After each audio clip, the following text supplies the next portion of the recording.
सफर कर रहे हैं। लगभग 4-5 स्टेशन आगे निकल चुके हैं, लेकिन अभी भी पैसेंजर का कोई आता पता नहीं है। ठंड का मौसम है। साला हम सोचते थे कि इतना पुराना ट्रेन है, कब इसको चलेगा। बहुत पुराना ट्रेन है नेताजी।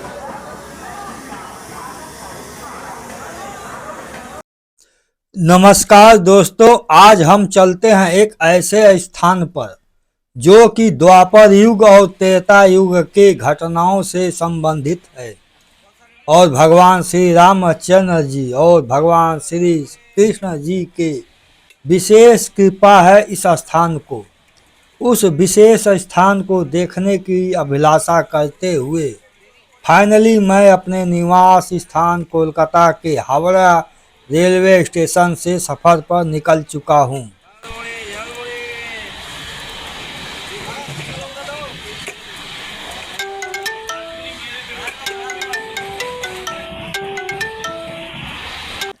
आप सोचिए मैं कहाँ जा रहा हूँ। मैं तो वर्धमान, आसनसोल, धनबाद होते हुए फाइनली गया जा रहा हूँ। गया बिहार का एक प्रमुख तीर्थ स्थल और पर्यटन स्थल है। गया में ही द्वापर युग और त्रेता युग से संबंधित एक तालाब और एक बरगद का पेड़ जिसे वट वृक्ष या फिर अक्षय वट कहा जाता है।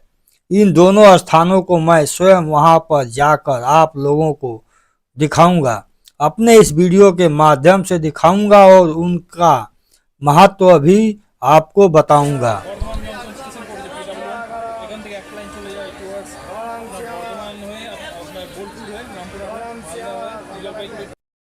तो फाइनली मैं आ चुका हूं गया शहर में। अक्षय वट के पास स्थित अक्षय वट तीर्थ स्थल के पास धार्मिक मान्यता के अनुसार सनातन धर्म में पीपल, बरगद, कदम, आम, नीम और तुलसी के वृक्षों की विशेष पूजा की जाती है। अक्षय वट के बारे में धार्मिक मान्यता यह है कि इस वृक्ष को भगवान ब्रह्मा जी ने स्वयं स्वर्ग लोक से लाकर इस स्थान पर वृक्षारोपण किया था। प्राचीन लोक मान्यता के अनुसार भगवान श्री रामचंद्र जी और लक्ष्मण जी जब पिंडदान सामग्री लेने गए तब समय बीतने के कारण माता सीता जी ने वट वृक्ष को साक्षी मानकर पिंडदान कर दिया था। कहा जाता है कि गाय, ब्राह्मण और फल्गु नदी ने झूठ बोला, लेकिन अक्षय वट यानी कि बरगद का पेड़ ने सत्य बोला। इसलिए बरगद के पेड़ को माता सीता जी ने कभी नष्ट नहीं होगा ऐसा वरदान दे दिया। महाभारत काल में ऋषि सुखदेव जी ने राजा परीक्षित को श्रीमद् भागवत कथा सुनाई थी इसी वृक्ष के नीचे। लोक मान्यता के अनुसार अक्षय वट के नीचे दिया गया भोजन कभी भी खत्म नहीं होता। इस पेड़ को मनोकामना पूर्ण करने वाला पेड़ भी कहा जाता है। अक्षय वट के नीचे फल्गु तीर्थ और विष्णु पद मंदिर में दर्शन करने के बाद अक्षय वट के नीचे ही तीसरा पिंडदान किया जाता है। श्रद्धालु इस स्थान पर अपने पितरों और अपने लिए मोक्ष की कामना या फिर सुख समृद्धि के लिए इस स्थान पर पिंडदान करने या फिर विशेष पूजा अर्चना करने के लिए अवश्य ही आते हैं। गया में स्थित अक्षय वट तीर्थ स्थल के बगल में स्थित है रुक्मणी तालाब। इस तालाब के बारे में प्राचीन लोक मान्यता यह है कि भगवान श्री कृष्ण अपने पत्नी रुक्मणी के साथ इस स्थान पर आए थे और इस तालाब का निर्माण द्वापर युग में भगवान श्री कृष्ण ने स्वयं निर्माण करवाया था ताकि उनकी पत्नी रुक्मणी स्नान कर सके। तभी से इस तालाब का नाम रुक्मणी तालाब हो गया। दूर दूर से आने वाले लोग इस तालाब में जरूर स्नान करते हैं। दूर आपको ब्रह्मयोनी पहाड़ी भी दिखाई देगी।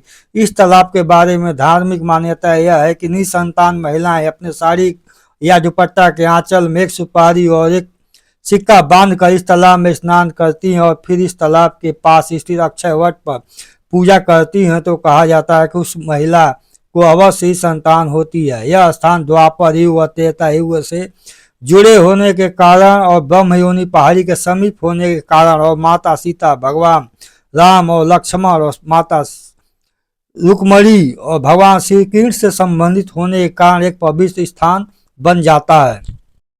दोस्तों गया में स्थित अक्षय वट के नीचे अपने पूर्वजों के लिए किया गया पूजा पाठ और संस्कार और उसके बाद ब्राह्मणों को कराया गया भोजन का फल कभी भी नष्ट नहीं होता है और यह कर्म आपके सभी पापों को विनाश करने वाला होता है। इस स्थान के बारे में कहा जाता है कि इस स्थान पर आप अपने पितरों के लिए कुछ भी कर्म कर देते हैं तो आपके पितरों को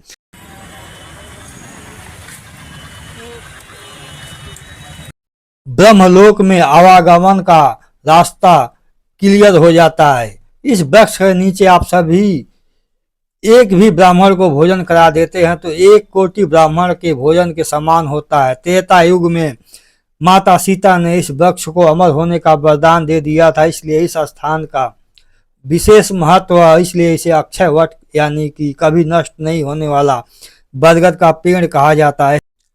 अक्षय वट से लगभग 4 किलोमीटर दूर है ब्रह्मयोनी पहाड़ी। यह पहाड़ी एक पवित्र पहाड़ी है जिसका वर्णन अनेक हिंदू धर्म ग्रंथों में मिलता है। दोस्तों दूर आपको ब्रह्मयोनी पहाड़ी दिखाई दे रही होगी। पहाड़ी का एक अलग वीडियो मैं अवश्य ही बनाऊंगा। दोस्तों वीडियो यदि आपको पसंद आया तो चैनल को सब्सक्राइब करें, कमेंट करें और लाइक करें। प्रेम से बोलो श्री गदाधर विष्णु भगवान की जय। तो फाइनली दोस्तों आपको हमने वीडियो में अक्षय वट दिखाया, ब्रह्मयोनी पहाड़ी को भी दूर से दिखाया और रुक्मणी तालाब भी दिखाया। फाइनली हम आसनसोल वर्धमान होते हुए वापस अपने गंतव्य स्थान कोलकाता की ओर जा रहे हैं। अभी रात्रि के 11 बज चुके हैं। लगभग 1 से 1.5 घंटे के अंदर ही हम फाइनली कोलकाता पहुंच जाएंगे।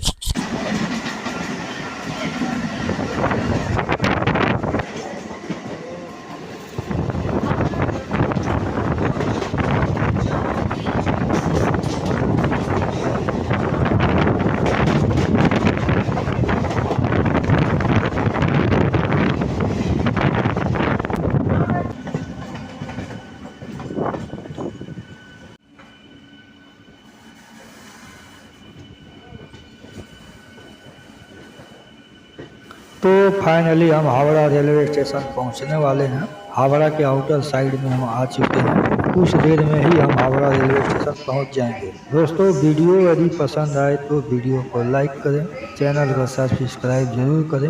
वीडियो देखने के लिए धन्यवाद।